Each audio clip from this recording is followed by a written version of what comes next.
حالانکہ وہ رمضان کے حوالے سے ہو رہے ہوتے ہیں اور بہت سے لوگ انہیں نیکی سمجھ کے دیکھ رہے ہوتے ہیں، اور الٹا گناہ کما رہے ہوتے ہیں، کیونکہ اس میں مرد اور عورتیں سامنے بیٹھ کے باتیں کر رہے ہوتے ہیں، اور بے پردہ عورتیں ہوتی ہیں، اسی طرح آدمی بھی ہوتے ہیں، ٹھیک ہے۔ اگر عورتیں انہیں دیکھیں گی تو وہ گناہ کمائیں گی، اور مرد عورتوں کو دیکھیں گے تو وہ گناہ کمائیں گے۔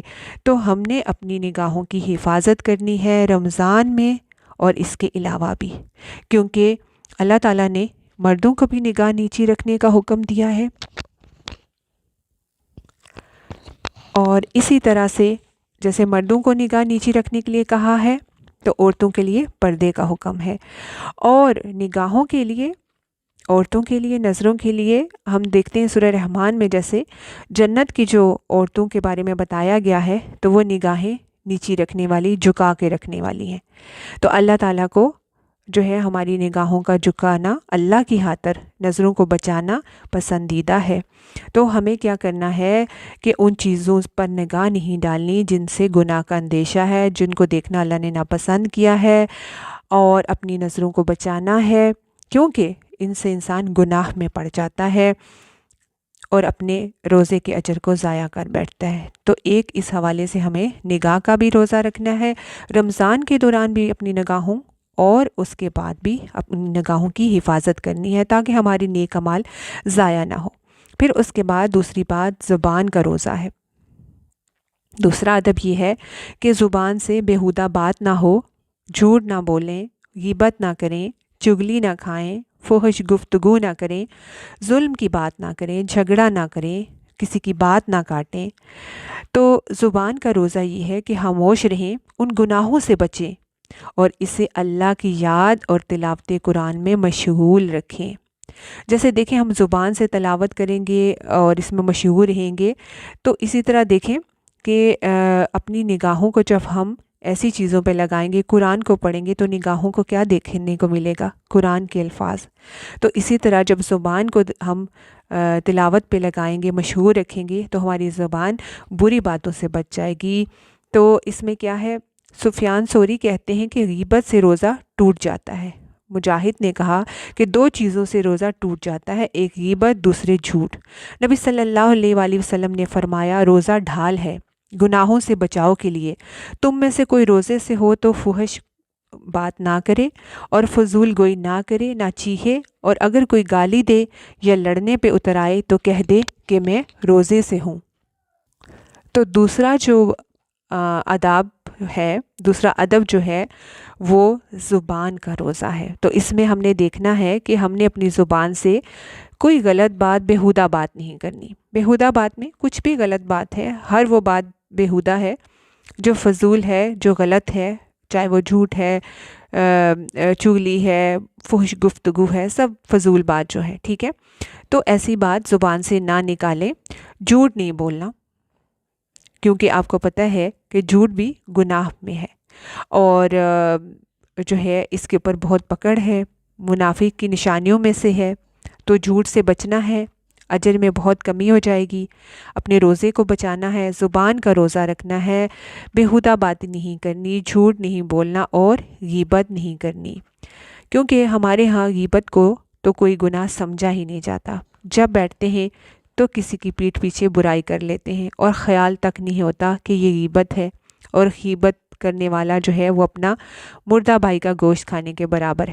تو اس سے بچنا ہے، غیبت نہیں کرنی۔ اسپیشلی لوگ جو ہے وہ موبائل پہ بہت زیادہ ایک دوسرے کے بارے میں بات کرتے ہیں، شروع ہوتا ہے اور کیا حال ہے اس سے، اور پھر سب باتیں ایک دوسرے کی جو بھی کسی کی سے متعلق معلومات ہوتی ہیں غیبت سے وہ شیئر کر لی جاتی ہیں، اور کہا جاتا ہے ہم تو شیئر کر رہے تھے یا ڈسکشن کر رہے تھے وغیرہ وغیرہ۔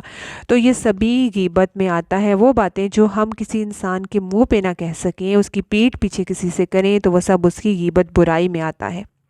پھر اس کے علاوہ جو ہے چغلی نہیں کرنی۔ چغلی وہی بات جو آپ کسی کی بات کسی تک پہنچاتے ہو، تو چغل خور بھی جنت میں نہ جائے گا۔ تو کسی کی چغلی نہیں کرنی۔ رمضان میں جب بھی بات کریں سوچ سمجھ کے کریں، اور ہمیشہ بات کرتے ہو سوچ سمجھ کے کریں، کہیں جھوٹ تو نہیں، کہیں غیبت تو نہیں، کہیں یہ چغلی تو نہیں۔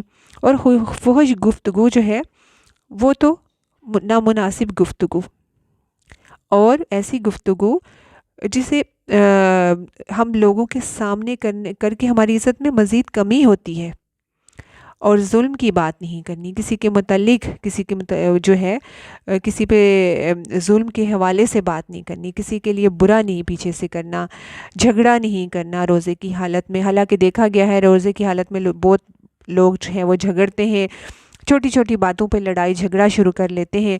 تو زبان کا روزہ جو ہے ہم نے خاموش رہنا ہے، جیسے نبی صلی اللہ علیہ وآلہ وسلم نے کہا کہ اگر کوئی تمہیں گالی دے یا لڑنے آئے تو کہہ دو کہ میں روزے سے ہوں۔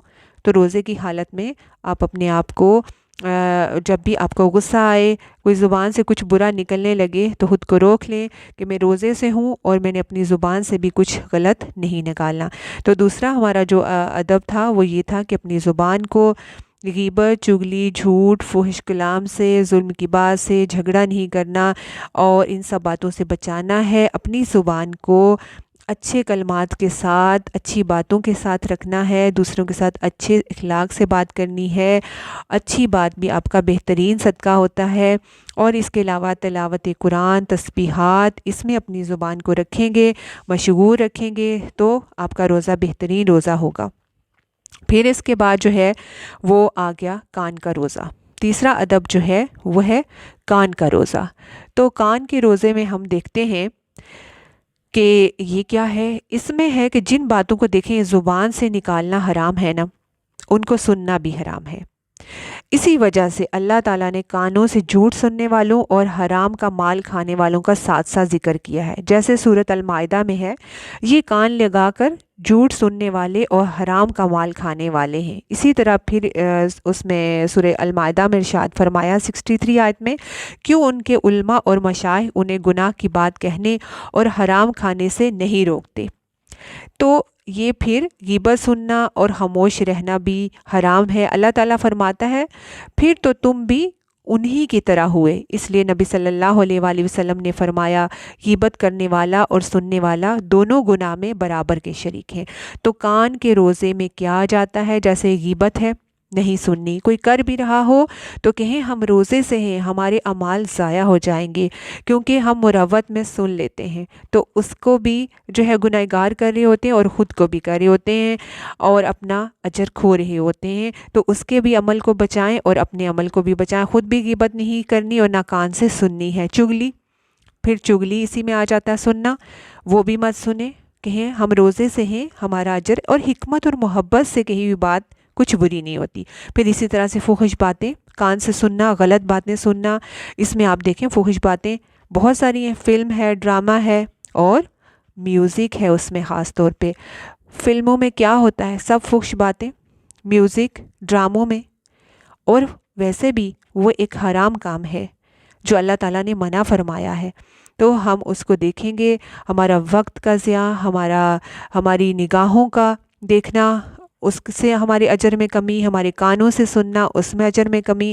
تو لہٰذا ہمیں اپنے کان کو بھی روزے کے دوران ان چیزوں سے بچانا ہے تاکہ ہمارا روزہ بہترین روزہ ہو اور ہمارے اعمال بچ جائیں۔ اور یہ صرف رمضان ہی کے لیے نہیں ہے، اللہ تعالیٰ نے ہر دن ہر وقت کے لیے یہی باتیں ہم سے چاہی ہیں، ٹھیک ہے۔ پھر اس کے بعد دیگر اعضاء جاتے ہیں۔ دیگر اعضاء میں جیسے ہیں ہمارے اس میں ہاتھ ہیں، پاؤں ہیں، اور ہمیں دیگر پورے جسم کو ہم نے اپنے گناہوں سے بچانا ہے، ٹھیک ہے۔ اس میں ہم نے اپنے پورے جسم کو گناہوں سے بچانا ہے۔ اس کے لیے دیکھیں، ہاتھ سے اپنے آپ کو سوچنا ہے کہ میں کوئی گناہ کا کام تو نہیں کر رہی، کیا میں نے ہاتھ سے موبائل آن کر کے اور پھر کسی کو کال ملا کے میں نے کوئی غیبت یا چغلی تو نہیں کی، کیا میں نے اسی ہاتھ سے کوئی میوزک تو نہیں پلے کیا، کیا میں نے اٹھ کے چل کے کچھ ایسا کام تو نہیں کیا جو اللہ کو پسند نہ تھا۔ اسی طرح ہم اپنا پورا جائزہ لیں گے کہ ہمارے پورے اعضاء بھی اسی طرح اللہ کے فرما بردار ہیں یا نہیں، ٹھیک ہے۔ تو ہم نے، اور دیکھیں پھر ہمارا اگر ہم بازار گئے یا ہم کہیں باہر گئے تو کیا ہم نے اللہ کے حکم کے مطابق اپنے آپ کو ڈھانپا؟ رمضان کے دوران کیا ہم نے اللہ تعالیٰ کی اپنے جسم کے اوپر بھی پوری جو ہے وہ اس کی حکم کی پاسداری کی؟ کیونکہ بہت ساری خواتین رمضان کے دوران روزے کی حالت میں مالز میں اور جگہوں پہ پھری ہوتی ہیں، اور دوپٹہ کبھی ہوتا نہیں یا پھر گلے میں ہوتا ہے، اور لباس بھی ایسا ہوتا ہے کہ پورا جسم جو ہے وہ اس کی نظر آ رہا ہوتا ہے۔ تو ہمیں ایسے چیزوں سے بچنا ہے، ہمیں اپنے آنکھ کو، زبان کو، کان کو اور پورے جسم کے اعضاء کو بچانا ہے، ٹھیک ہے۔ پھر اس کے بعد جو ہے یہ ہمارے 4 جو آداب تھے، اس کے بعد ہمارا جو 5واں ادب ہے وہ کیا ہے کہ رزق حلال، کہ افطار کے وقت جو ہے حلال کھانا ہم نے کھانا ہے، ٹھیک ہے نا۔ اور افطار کے وقت ایسے کھانے سے بچو جس کے بارے میں حرام ہونے کا بھی شبہ ہو۔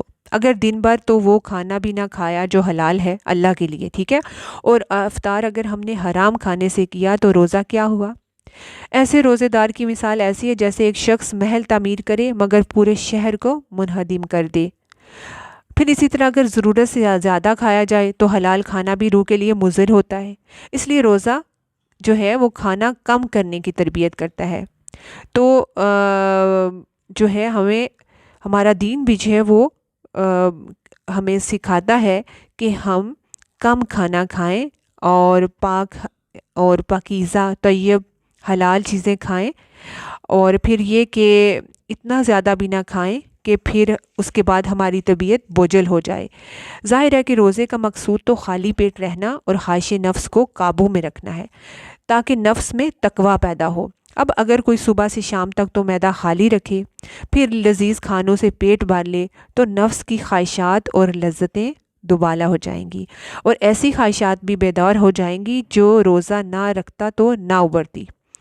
بہتر یہ ہے کہ رات کو بھی اپنا پیٹ اتنا خالی رکھیں کہ تہجد اور دیگر وظائف میں آسانی ہو، شیطان دل کے پاس نہ آنے پائے۔ اور اگرچہ صرف پیٹ کا خالی رکھنا بھی کافی نہ ہوگا جب تک کہ وہ اپنی فکر اور ارادہ کو اللہ کے علاوہ ہر مقصود سے خالی نہ کرے انسان۔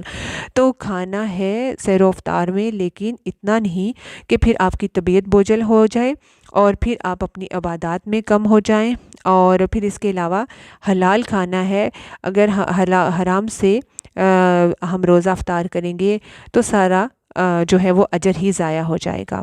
پھر اس کے بعد جو آخری ہمارا جو ہے چھٹا جو ہے وہ ادب روزے کے لیے ہم نے کیا رکھنا ہے، وہ ہے کہ روزہ افطار کرنے کے بعد خوف و امید کی کیفیت طاری ہو۔ امید رکھے کہ اللہ تعالیٰ اس کا روزہ قبول کرے گا اور اسے مقربین میں شامل کرے گا، اور ساتھ ہی دل میں ڈرے کہ کہیں ایسا نہ ہو اس کا روزہ قبول نہ ہو اور وہ اللہ کے کہیں غضب کا مستحق نہ ٹھہرے۔ وہ اللہ سے دعا کرے۔ حقیقت یہ ہے کہ ہر عبادت سے فارغ ہونے کے بعد ہماری یہی کیفیت ہونی چاہیے، خوف اور امید کی، اللہ سے امید اور ڈر بھی۔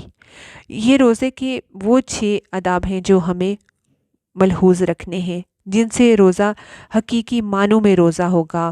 اور رسول اللہ صلی اللہ علیہ وآلہ وسلم نے فرمایا، روزہ ایک امانت ہے، ہر ایک کو اپنی امانت کی حفاظت کرنی چاہیے۔ جب آپ نے یہ آیت پڑھی کہ ان اللہ یأمرکم ان تؤدوا، آپ صلی اللہ علیہ وآلہ وسلم نے یہ آیت پڑھی سورۃ النساء، اللہ تمہیں حکم دیتا ہے کہ امانتیں اہل کے سپرد کرو، تو آپ نے اپنے دست مبارک کو اپنے کان اور آنکھ پر رکھا اور فرمایا کہ کان سے سننا اور آنکھ سے دیکھنا بھی امانت ہے، ٹھیک ہے۔ تو کوئی اگر ہم سے بات یا کچھ کرتا ہے اور ہمیں منع کرتا ہے کسی کو کہنے کے لیے، یا ہم کچھ دیکھتے ہیں تو کوئی منع کرتا ہے ہمیں دوسرے کو بتانے کے لیے، تو وہ بھی ہمارے لیے امانت ہو جاتی ہے۔